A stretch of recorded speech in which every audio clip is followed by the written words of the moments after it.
Dans le village tranquille de Nkosi, la vie suivait son cours paisible.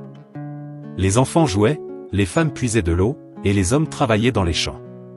Ce havre de paix, pourtant, allait bientôt être plongé dans une tragédie inattendue.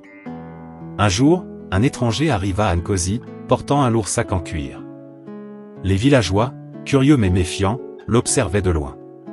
Il se présenta comme Kwam, un marchand itinérant.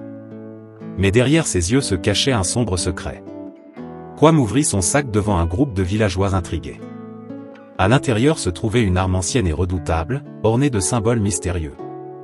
Il prétendit qu'il s'agissait d'un artefact de protection, capable de défendre le village contre tout ennemi. Les chefs du village, fascinés par l'arme, écoutèrent attentivement les paroles de Kwam. Il leur expliqua que cette arme pouvait leur offrir un pouvoir immense, mais qu'elle nécessitait un grand sacrifice pour être activée. Certains villageois, cependant, regardaient l'arme avec une inquiétude grandissante. Sous la lumière de la pleine lune, Kwam et les chefs du village exécutèrent un rituel ancien autour de l'arme. Ils chantèrent des incantations, et les symboles sur l'arme commencèrent à briller d'une lueur sinistre. La puissance de l'arme était palpable, mais elle était accompagnée d'une ombre maléfique. Dès le lendemain, le village fut plongé dans une atmosphère étrange. Les animaux étaient agités, et une présence oppressante semblait hanter chaque recoin. Les villageois commencèrent à tomber malades, et la peur s'installa parmi eux. Les tensions montèrent rapidement. Les disputes éclatèrent entre les villageois, certains accusant Kwam et les chefs du village d'avoir apporté le malheur sur Nkosi. La communauté, autrefois unie, commença à se déchirer.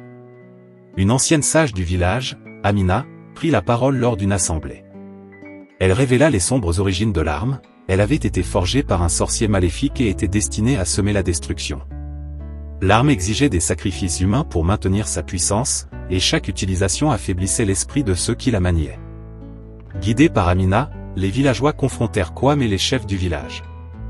Ils exigèrent la destruction de l'arme et la fin des rituels. Kwam, se sentant acculé, tenta de fuir, mais il fut rapidement capturé par les villageois en colère. Ensemble, les villageois jetèrent l'arme dans un feu sacré, chantant des prières pour apaiser les esprits. La destruction de l'arme fut accompagnée d'un cri perçant, comme si une entité maléfique quittait enfin le village. La paix revint progressivement à Nkosi. Le village commença à guérir, mais les cicatrices des événements récents restèrent visibles.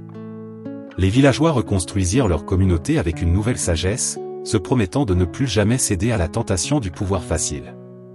La légende de l'arme de la mort fut racontée pendant des générations, rappelant à tous que le véritable pouvoir réside dans l'unité et la sagesse collective.